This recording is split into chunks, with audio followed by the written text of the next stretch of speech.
Saludo a los hermanos en el amor de Cristo Jesús. Es bueno verles y saber que han permanecido hasta esta hora, no por causa de nosotros, sino por causa de la palabra de nuestro amado Jesucristo, por causa de la Escritura. Está usted aquí. Y vamos a ver dentro de del texto que se va a explicar el por qué usted está aquí.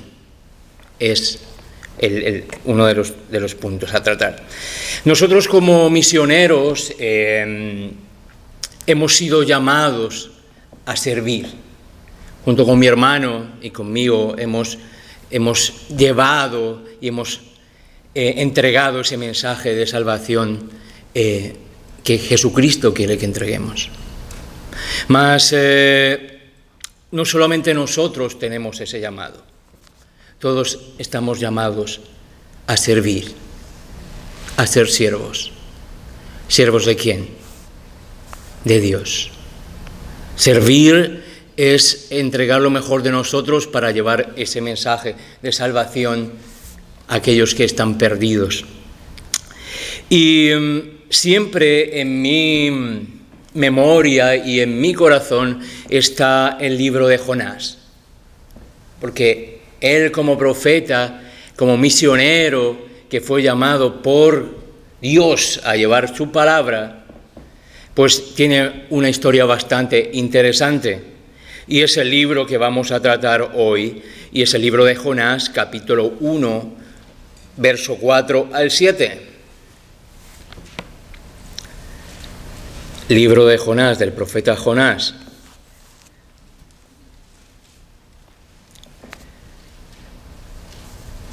Dice la palabra de Dios en el libro de Jonás, capítulo 1, verso 4.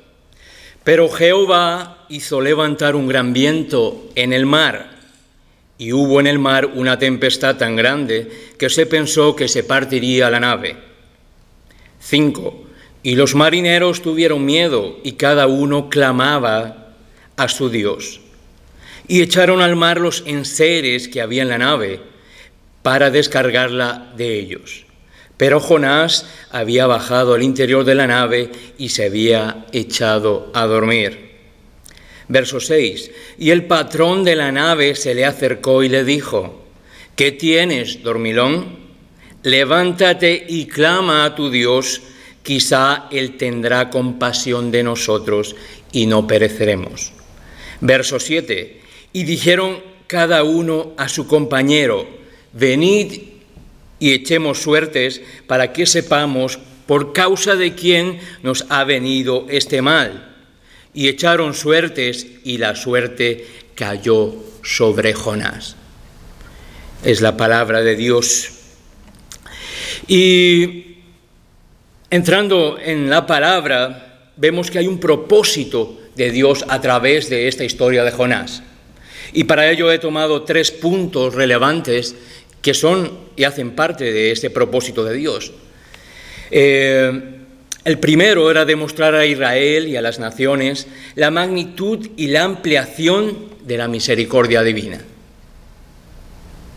El segundo era demostrar a través de la experiencia de Jonás hasta qué punto Israel decaía en su vocación misionaria original, de ser luz y redención a los que habitan las tinieblas. Y un punto 3, recordar a la Israel apóstata que Dios, en su amor y su misericordia, enviará a esa nación no solo un profeta, sino muchos profetas fieles, que entregarán su mensaje de arrepentimiento con el fin de evitar el castigo que el pecado fatalmente trae. Para ello he escogido como tema de la predicación: Dios en su misericordia controla a quién escoger. Dentro de lo que podemos hablar de Jonás, Los fariseos habían hablado y se habían engañado a ellos mismos de que no saldría ningún profeta de Galilea. Los tenía por menos. Pero este profeta de Israel, Jonás, o Reino del Norte, se levantó durante el reinado de Jeroboam II. Y Jonás era un ciudadano de Gate-Efer, ciudad que se encontraba a 4 kilómetros al norte de Nazaret, en Galilea.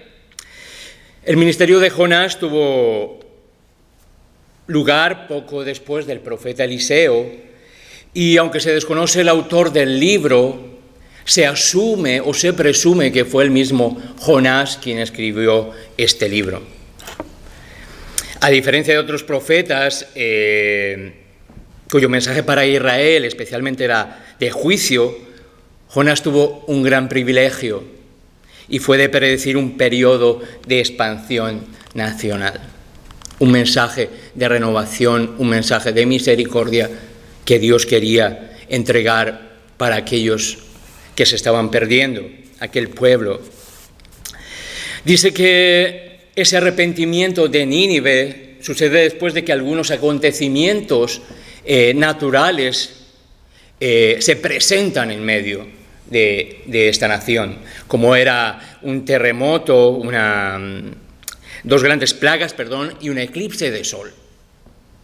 Entonces, a través de esas plagas, a través de ese eclipse de sol, ellos han sentido que el juicio estaba cerca, que había algo que iba a suceder pronto y que Dios estaba preparando su justicia. Ya ellos sabían que estaban mal dentro de los planeamientos y el plano perfecto de Dios que ellos ya conocían, y sabían que se estaban alejando y que se estaban haciendo partícipes del mundo, del pecado, de lo contrariamente previsto por Dios. Mas, ¿qué acción es encomendada por Dios? Dice que, enviado a Nínive por Jehová, Jonás huyó en sentido contrario. Decía en el verso 1 al 3 de ese primer capítulo. Y ese sentido contrario lo lleva a Tarsis. Tarsis, lo que es actual el sur de España. O sea que él sabía de dónde estaba lo bueno. Lo digo por la comida y por otras cosas que a lo mejor hubiese encontrado allí. Pero nada más contrario a la palabra de Dios. Porque estaba huyendo de aquella orden que Dios había impartido para él. Dice que esta escena nos introduce una tensión que se resuelve a través del resto de la historia en el libro de Jonás. Mas una pregunta: ¿qué hará Jehová? ¿Creéis que hará algo para controlar aquel que huye? Dice que en el verso 4, Jehová hizo levantar un gran viento en el mar. Dice que Dios envía una gran tempestad sobre el mar Mediterráneo a fin de persuadir a Jonás a obedecer la llamada divina. ¿Cuántas veces usted o yo hemos sentido que se ha levantado una tempestad en nuestra vida? ¿Cuántas veces hemos sentido o hemos visto en otros que esa tempestad se ha levantado por causa de algún desentendimiento de nosotros con el compromiso de Dios? Como hemos visto que el mar se agita, que la situación se pone oscura, que hay una tempestad en nuestro caminar, mas sabemos, cuando recapacitamos y reflexionamos, que a lo mejor estamos haciendo algo contrario a esa voluntad que Dios ha planteado para nosotros. Y debido a esa desobediencia de Jonás, las vidas de los marineros estaban en peligro también. Esas vidas que en ese momento estaban casi que a su merced, a razón de él, por Jonás, por la culpa de Jonás. Si nosotros como creyentes no estuviéramos plenamente consagrados a Dios y a su voluntad, nuestras familias o sus familias y aquellas personas allegadas a nosotros podrían sufrir mucho. Si usted repara y usted piensa un poco en aquellos apartados del Evangelio, cuando aquí el matrimonio es creyente y uno de los dos se aparta, esa persona que sigue fiel allí sufre a causa de aquel que se ha apartado. Sufre porque va contrario, conociendo los planes de Dios, conociendo la palabra de Dios, va en un camino diferente, huyendo de Dios. Dice el verso 5 que nos presenta la siguiente situación. Echaron al mar los enseres que había en la nave para descargarla de ellos, pero Jonás había bajado al interior de la nave y se había echado a dormir. Suena fuerte esto. En medio de la tormenta, Jonás lo que hace es dar media vuelta y marcharse y desentenderse del asunto, sabiendo que por su causa aquello estaba sucediendo. Mas dice que cuanto la vida de los marineros corría ese gran peligro, el siervo de Dios dormía. Muchos creyentes adormecidos hay en las iglesias. Y como decía el pastor, ese 20%, y como decimos en España, no se moja, sino que se queda allí sentado, es un creyente nominal, no se compromete con aquello que Dios ha determinado en su vida, con aquel hacer parte de esa iglesia cuya cabeza es Jesucristo, para expandir el Evangelio. Estamos llamados a servir, a ser esa eclesía, esa iglesia que sale fuera a llevar ese mensaje. Si nosotros nos quedamos simplemente sentados escuchando la palabra de Dios, muchas de las iglesias solamente están construyendo su reino, mas no está siendo predicado ese reino de Dios. No está siendo llevada esa palabra que muda vidas, que liberta, que sana, sino que todo se está quedando para unos pocos. Y aquellos pocos no hacen lo que tienen que hacer. Están dormidos, están escondidos, como aquel Jonás lo hizo. Ha bajado a lo profundo de la nave y se ha dormido. ¿Cuántos de aquellos creyentes que se encuentran adormecidos y despreocupados se preocupan por aquellas almas preciosas que perecen en las tempestades de la vida? No se preocupan, andan pensando simplemente en proveerse ellos mismos y en hacer simplemente ese número en las iglesias. Mas, ¿qué nos dice el verso 7? Dice, y aquí este punto quiero detenerme porque es bien importante. Dice el verso 7, y echaron suertes, y la suerte cayó sobre Jonás. Fuera de eso, cuando uno de los el patrón de la nave se acerca a Jonás, y dice, levántate, clama a Dios, quizá Él tendrá compasión de nosotros y no pereceremos. Le manda a tener una acción. Antes de echar a la suerte de aquella situación de que estaban pasando, Él llama a Jonás a tener una acción, a que se levante, a que se ponga activo, a que él empiece a hacer y a llevar la palabra para la cual él ha sido llamado, a esa misión a la cual fue Dios que le llamó. Ya tenía la ruta de viaje, mas él deshizo esa ruta y por su propia voluntad se marchó. Mas el patrón de la nave le llama a cuentas. ¿Qué tienes, dormilón? Le llama a levantarse. Mas al ver que cada uno de ellos se sentía temeroso, decidieron echar a suertes para saber quién era el que estaba causando aquella situación. Y es aquí donde dice la palabra que le cayó la suerte a Jonás. Podemos imaginar, o es probable, que los marineros hayan colocado piedras o pequeños pedazos de madera marcados en una vasija para luego tirarlos y saber a quién tirar alguno de ellos. Mas dice la palabra que la suerte cayó sobre Jonás. Mas Dios controla a quien escoge.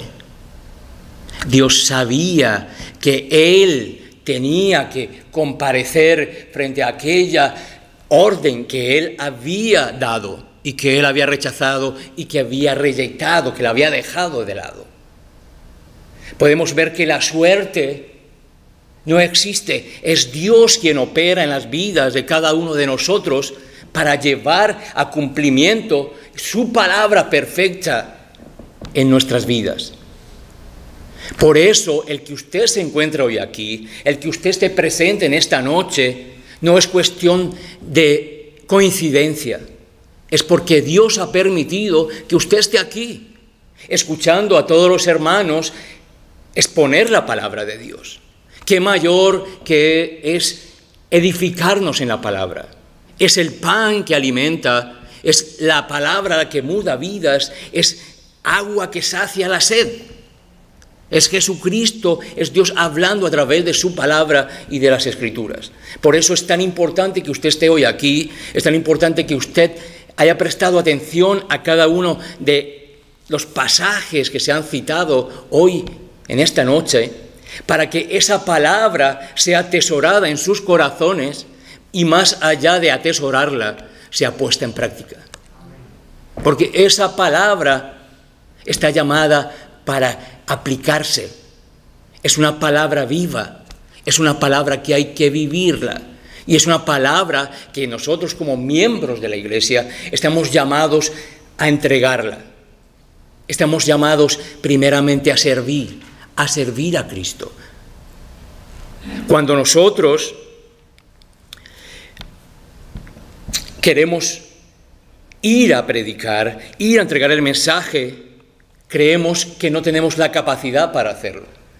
Mas así como Jonás fue escogido por Dios, así como nuevamente le confirmó que él tenía que quedarse allí, que tenía que ir a Nínive a entregar ese mensaje, él también lo hace con nosotros, porque él conoce sus capacidades, conoce mis capacidades y sabe de lo que usted está hecho. Él ya fue más allá al frente y sabe todo lo que usted está haciendo, lo que va a hacer. Nosotros en nuestra mentalidad humana solamente vemos lo que está al frente y solamente confiamos en nuestras aptitudes, mas sabemos que tenemos un Dios poderoso que nos conoce bien, que nos provee de esa fuerza, de ese entendimiento, de esa sabiduría para nosotros llevar esa palabra.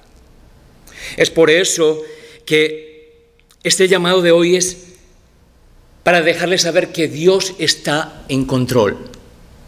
Sí, hermanos, está en control de toda situación, por pequeña o grande que pueda parecer, pues Él te conoce desde el vientre de su madre y ha trazado ese plan perfecto para nosotros. No importa cuando queramos huir de ese compromiso, ese camino perfecto que Él ya trazó para usted y para mí. Pues tenemos ese llamado a servir a Dios. Cuando estamos llenos de aquella compasión que Cristo nos enseña y nos enseñó a través de las Escrituras, es cuando podemos percibir y ver que aquellos que están sin Dios, que están afuera en el mundo, no simplemente son más personas.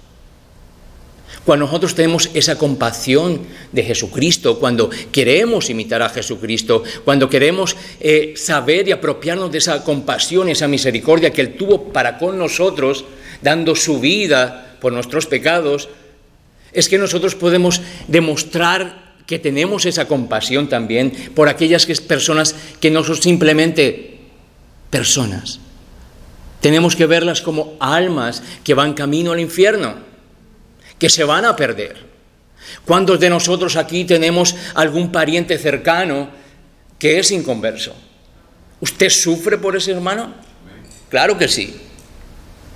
¿Usted sufre por un padre, por un tío, por el que sea, por un amigo entrañable? Sufrimos por eso. Nosotros tenemos que ver a aquellos que están perdiéndose como esas almas, esos seres que Dios ha creado, pero que se están perdiendo y están yendo a caer a las manos de Satanás. Por eso es tan importante que nosotros seamos siervos y como escogidos del Señor entreguemos el mensaje. No simplemente para nosotros. No estamos llamados simplemente para estar parados como simplemente observadores. Estamos llamados a dar un paso en fe y tener una acción. Levantarnos, tener una acción, dar un paso al frente en fe. Sabiendo que es Dios quien abre los caminos. Que todo lo que Él ha planeado en nuestra vida se va a llevar a cabo. Por más que nosotros queramos huir, mas tenemos que hacer nuestra parte. La importancia de entender los fundamentos de la fe cristiana, no solamente somos salvos por las obras, como muchos han hablado hoy aquí, sino que somos salvos por una fe que obra. Esa fe es la que tiene que obrar para que esa palabra sea entregada, para que ese mensaje sea entregado con certeza. Sabemos que la palabra de Dios es como la espada de doble filo que penetra lo más profundo de nuestros corazones. Esa es la palabra.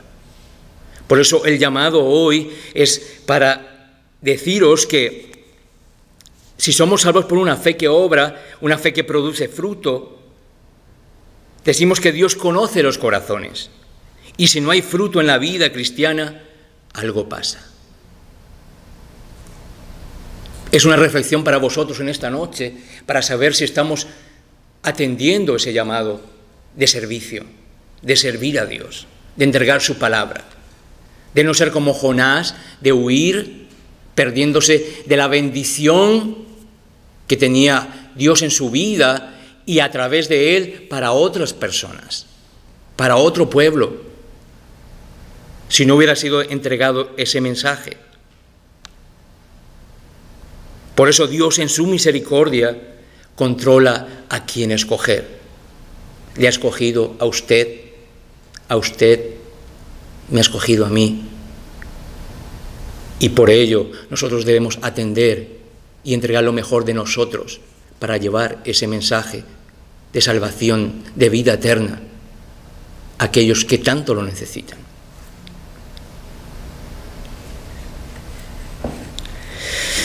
Oramos diciendo: Padre, muchas gracias porque tu palabra es viva y santa.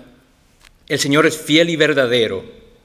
Oh Padre, enséñanos en la vida cristiana a no vivir en hipocresía, en una falsa espiritualidad, en un falso misticismo, sino en la realidad del día a día de tener que trabajar, de tener que luchar contra los problemas de la vida, los problemas del trabajo, de las necesidades, y que sobre todo nos demos cuenta que tu gracia es suficiente y que podemos estar, Señor, en una situación sobria, espiritualmente hablando, confiando en tus promesas y viviendo por fe en el nombre de Jesucristo.